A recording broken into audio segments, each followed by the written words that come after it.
নমস্কাৰ, মই ঋতুৰাজ লৈ আহিছোঁ এটা ৰাজনৈতিক বাতৰি আৰু সম্প্ৰতি ৰাজ্যৰ মুখ্যমন্ত্ৰী ডক্টৰ হিমন্ত বিশ্ব শৰ্মাই উল্লেখ কৰিছে যে মিয়াক যিমান পাৰি কষ্ট দিয়ক, মিয়াক কষ্ট দিলেহে মিয়া অসমৰ পৰা যাব। যদি মিয়া ৰিক্সাৱালাৰ ৰিক্সাত আপুনি উঠিছে, যদি ভাড়া হৈছে 5 টকা, আপুনি 4 টকা দিয়ক।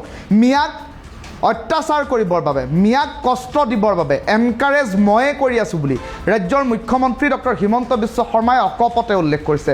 মুখ্যমন্ত্ৰী ডক্টৰ হিমন্ত বিশ্ব শৰ্মাই উল্লেখ কৰিছে যে শেহতীয়াকৈ মিয়াৰ ওপৰত যিমানসমূহ কমপ্লেইন এতিয়া দিয়া হৈছে এছআৰৰ জৰিয়তে, এতিয়া সেইসমূহ কমপ্লেইন কেৱল আৰু কেৱল হিমন্ত বিশ্ব শৰ্মাৰ নিৰ্দেশতেই হৈ আছে বুলি উল্লেখ কৰিছে।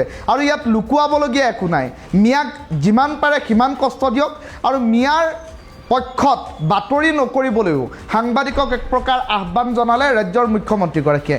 সমান্তৰালকৈ মুখ্যমন্ত্ৰী ডক্টৰ হিমন্ত বিশ্ব শৰ্মাই উল্লেখ কৰিলে যে মিয়াক কষ্ট দিবৰ বাবে ৰাতি 9 বজাত নহয়, 12 বজাতো পাৰিলে যাওক, 2 বজাতো পাৰিলে যাওক, মুঠৰ ওপৰত মিয়াক কষ্ট দিব লাগে। এই কথা ৰাজ্যৰ মুখ্যমন্ত্ৰীগৰাকীয়ে আজিৰ দিনটোত সাংবাদিকৰ কেমেৰাৰ সন্মুখত উল্লেখ কৰিছে। আৰু তেনে পৰিপ্ৰেক্ষিতত দেখিবলৈ পোৱা গৈছে সম্প্ৰতি সমগ্ৰ বিষয়টোক লৈ এতিয়া চৰ্চা আৰম্ভ হৈছে। আজিৰ দিনটোত কলাক্ষেত্ৰত এক অনুষ্ঠানত অংশগ্ৰহণ কৰাৰ পাছত সাংবাদিকৰ কেমেৰাৰ সন্মুখত ৰাজ্যৰ মুখ্যমন্ত্ৰী ডক্টৰ হিমন্ত বিশ্ব শৰ্মাই কি মন্তব্য কৰিলে শুনাই লৈছোঁ। যিমান কমপ্লেইন হৈছে মোৰে অৰ্ডাৰত হৈছে। ময়ে বিজেপিৰ মানুহবিলাকক কৈছোঁ যে অলপ চলপ মিয়াবিলাকৰ ওপৰত কমপ্লেইন দি থাকক। এইটোত কোনো তাত লুকুৱাবলগীয়া একো নাই। মই মিটিং পাতিছোঁ, মই ভিডিঅ' কনফাৰেন্স কৰিছোঁ আৰু মই কৈছোঁ সকলোকে য'ত যিমান পাৰে ফৰ্ম 7 ঢালক, যাতে অলপ দৌৰা দৌৰি হৈ থাকে, কষ্ট হৈ থাকে, বুজি পায় যে অসমীয়া জাতি এতিয়াও জীয়াই আছে। ইয়াত এটা কংগ্ৰেছৰ আপত্তি থাকিলেও থাকিব আৰু মই কি কৰিব পাৰোঁ। কৰক না, কি আছে কওক, কেছ দিয়ক, পুলিচে বিচাৰ কৰিব। কিন্তু মিয়াকেতো কষ্ট দিব গৈছিল নহয়। গতিকে যোনে যেনেকে পাৰে মিয়াক কষ্ট দিয়ক না, আপুনিও দিয়ক না। ৰিক্সাত উঠিলে 5 টকা ভাড়া হ'লে 4 টকা দি দিব। কষ্ট খালেহে অসমৰ পৰা যাব।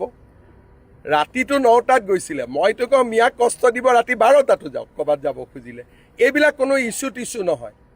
হিমন্ত বিশ্ব শৰ্মা আৰু বিজেপিয়ে ডাইৰেক্ট মিয়াৰ এগেইনষ্টত আছে। আৰু এইবিলাক আমাক ইছ্যু বুলি কৈ কি লাভ হ'ব? আমিতো কৈয়ে আছোঁ, আমিতো লুকোৱা নাই, লুকাইছোঁ নেকি? আগতে এইবিলাক মানে ভয় কৰিছিলে, অমুক এটা নটিচ গৈ গ'ল, অমুক হৈ গ'ল। এতিয়া ময়ে চবকে এনকাৰেজ কৰোঁ যে কষ্ট দি থাকক। কষ্ট নিদিলে, যোৱাকালি মই চাই আহিছোঁ দুলীয়াজানো গৈ পালেগৈ।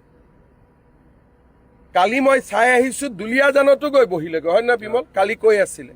গতিকে আপোনালোকেও কষ্ট দিয়ক আৰু তেওঁলোকৰ চিম্পেথাইজ নিউজ কৰি নাথাকিব। আপোনালোকৰ ঘৰতে লাভ জেহাদ হৈ যাব।